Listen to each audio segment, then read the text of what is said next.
Thank you for joining Wars of the Roses. And this is Legend from the Encyclopedia of Freemasonry by Albert G. Mackey. Legend.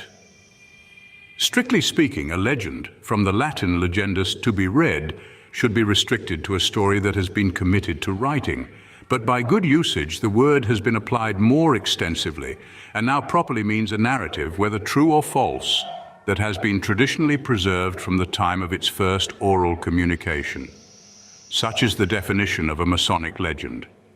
The authors of the Conversations lexicon, referring to the monkish lives of the saints, which originated in the 12th and 13th centuries, say that the title legend was given to all fictions which made pretensions to truth.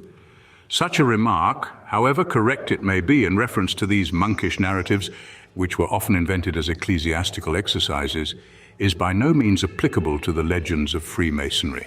These are not necessarily fictitious, but are either based on actual and historical facts, which have been but slightly modified, or they are the offspring and expansion of some symbolic idea, in which latter respect they differ entirely from the monastic legends, which often have only the fertile imagination of some studious monk for the basis of their construction. The instructions of Freemasonry are given to us in two modes, by the symbol and by the legend. The symbol is a material, and the legend a mental representation of a truth. The sources of neither can be in every case authentically traced. Many of them come to us undoubtedly from the old operative masons of the medieval guilds. But whence they got them is a question that naturally arises and which still remains unanswered. Others have sprung from a far earlier source, perhaps as Kreuzer has suggested in his Symbolic, from an effort to engraft higher and purer knowledge on an imperfect religious idea. If so, then the myths of the ancient mysteries and the legends or traditions of Freemasonry would have the same remote and the same final cause. They would differ in construction, but they would agree in design.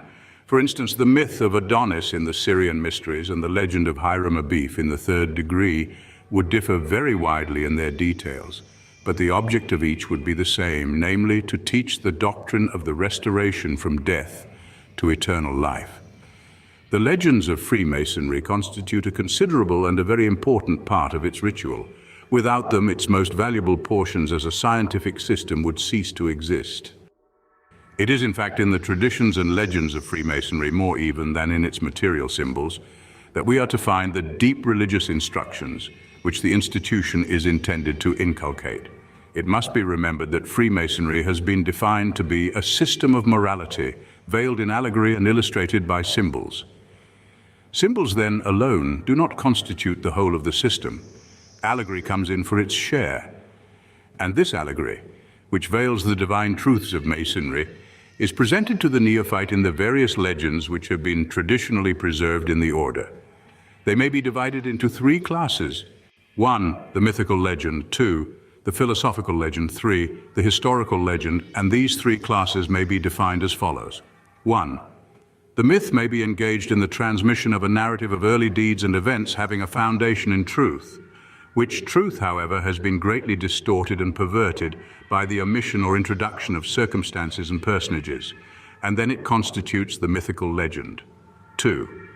Or it may have been invented and adopted as the medium of enunciating a particular thought, or of inculcating a certain doctrine when it becomes a philosophical legend. 3.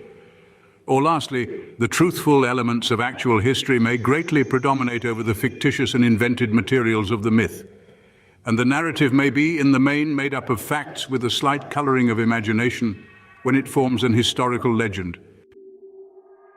Thank you for watching, and please don't forget to share, like, subscribe and comment, and if you can, please consider donating to Wars of the Roses. Links to PayPal and Patreon are in the description. Thank you so very much.